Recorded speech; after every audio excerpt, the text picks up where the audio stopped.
Hey everybody, it's Rachel. Thank you guys so much for watching. I hope you enjoyed the finale of BioShock. That was my episode 27, so now I officially completed the game. I loved it. I definitely would like to play it again at some point.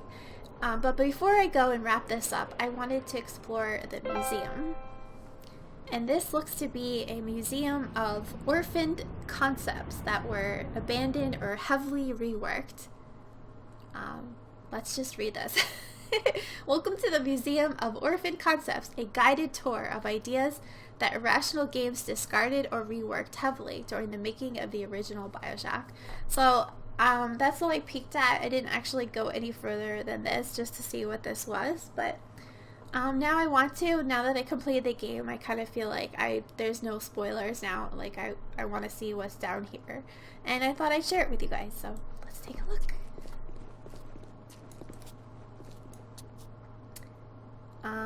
Let's start on the right.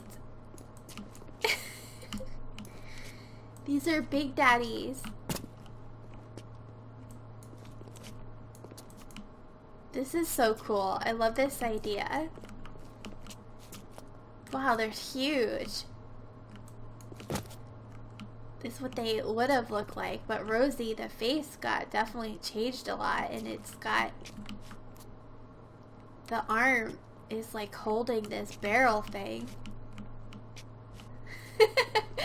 That is just so cool. And this one, this is very similar to what we saw, but the arms are definitely different. It's like where they bash in your face. These look like made for potato mashing. That's funny. What's this doing? What am I hovering over? Here it is. Thegatherer. It may be hard to imagine that this creature, whose job it was to reclaim Adam from corpses around Rapture, was the earliest iteration of the idea behind the little sister. Since Thegatherer generated absolutely no sympathy from players, the team experimented with concepts for featuring a number of animals, including the infamous dog in a wheelchair, and later a grotesque miniature humanoid.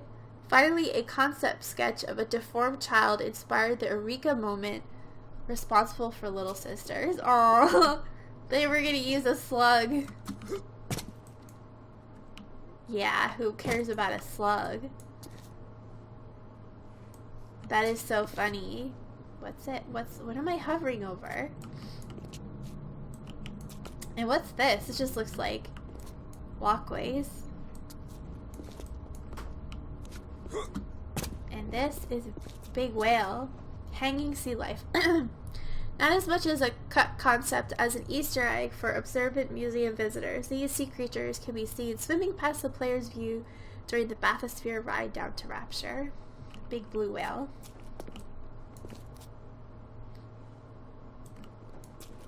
And there's a shark. A lantern. What do they call those? I think they're called lantern fishes.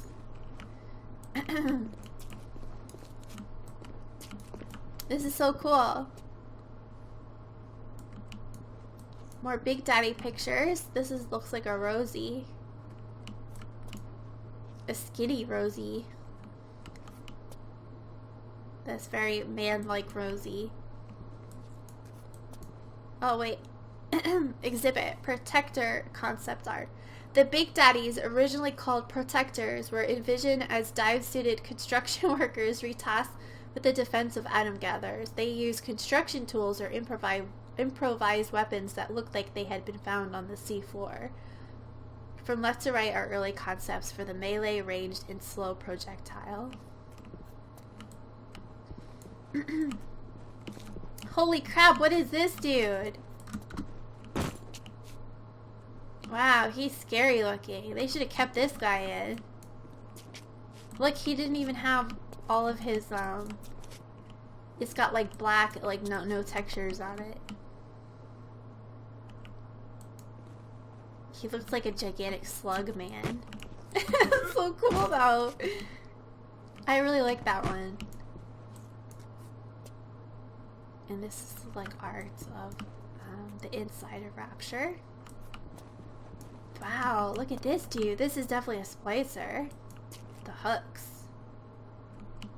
Holy crap, they're really tall. Or maybe they just making them look larger. Wow. Look at that booty. Splicer booty. That is scary. That looks like something out of a horror movie. And upside down on the ceiling, definitely horror. That's awesome.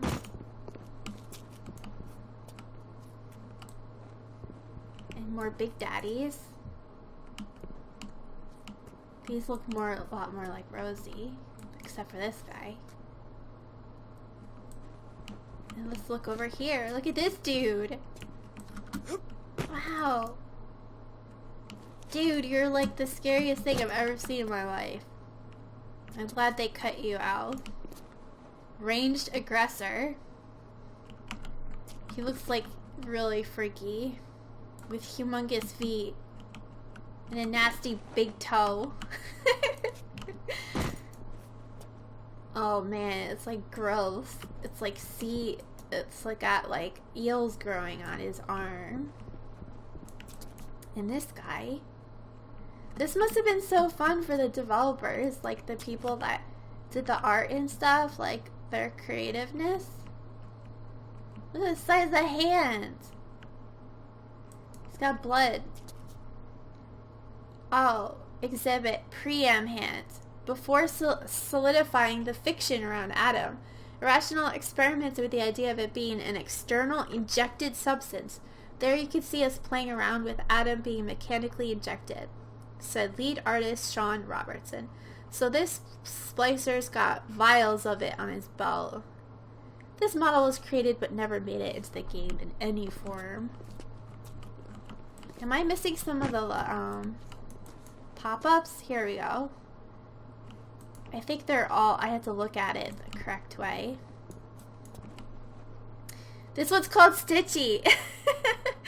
The first splicer that Irrational created for BioShock, Stitchy was used in many early concept demos and was fully functional in game with kinematics, hit reactions, and voiceovers.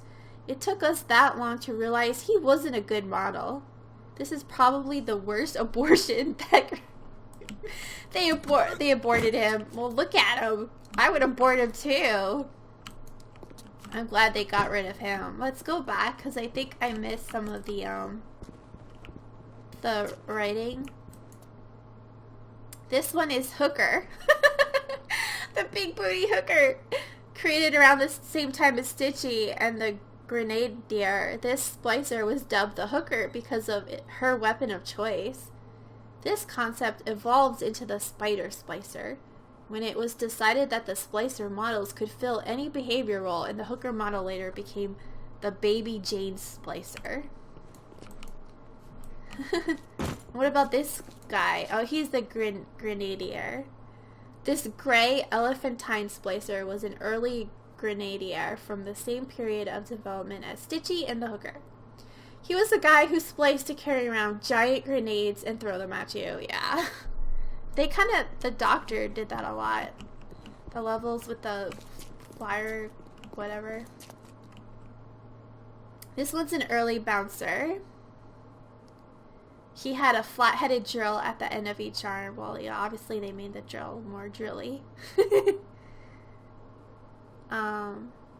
Yeah, when they reimagined the Little Sisters, one of the bouncer's drills was changed to a gloved hand so the two characters could interact with each other. And this one is Slow Prophone. It's a prototype who he mauled players with an enormous hook and fired iron bearings from a barrel. It stood for slow projectile fucked up melee. He survived long enough to become a fully functional AI, but the team eventually cut him to focus on polishing the other Big Daddy types. This model later appeared in BioShock 2 as the Rumbler, throwing miniature turrets instead of cannonballs. Ooh. I do plan to play BioShock 2, so maybe I will see that for the first time. And yeah, we read about the slugs. Alright, we're gonna go up here. Oh, I remember this during the big skeleton during the proving grounds. Big Daddy concept art. I like the pictures of the concept art, but I definitely like the real life models the best. Fleet Hall concept art. Iconic rapture moment. Oh, iconic rapture. This was the first image that really captured all the visual elements that made BioShock BioShock. A large view of the ocean, the aquatic lighting scene, and the elegant Art Deco design elements. Yep. Uh-oh, I don't even recognize this dude. Look at his arm. He looks similar to that other one that we saw down the corner. Yam hand model.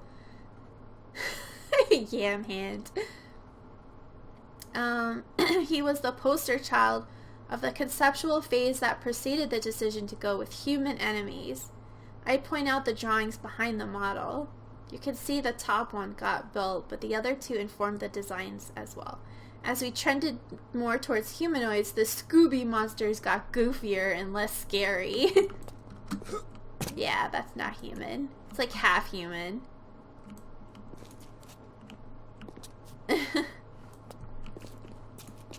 Look at this dude. SWAT 4. This definitely looks very alien. Early Big Daddy. Just like a weird squid man. And look at this dude. Wow, this guy's cool. He kind of reminds me of the Ollie at the end when you fight Fontaine.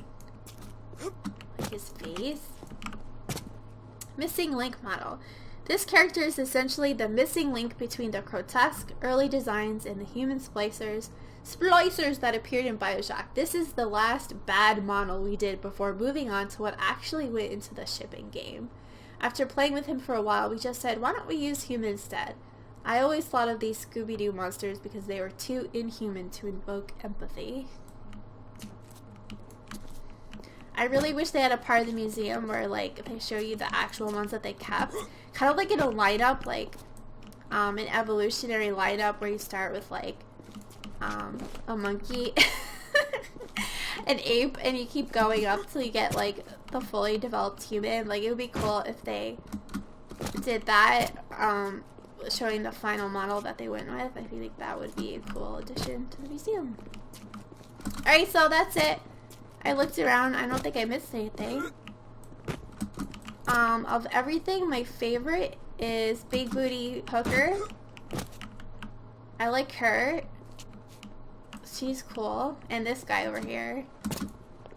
He's pretty cool too. He kind of reminds me of like a fat Ninja Turtle.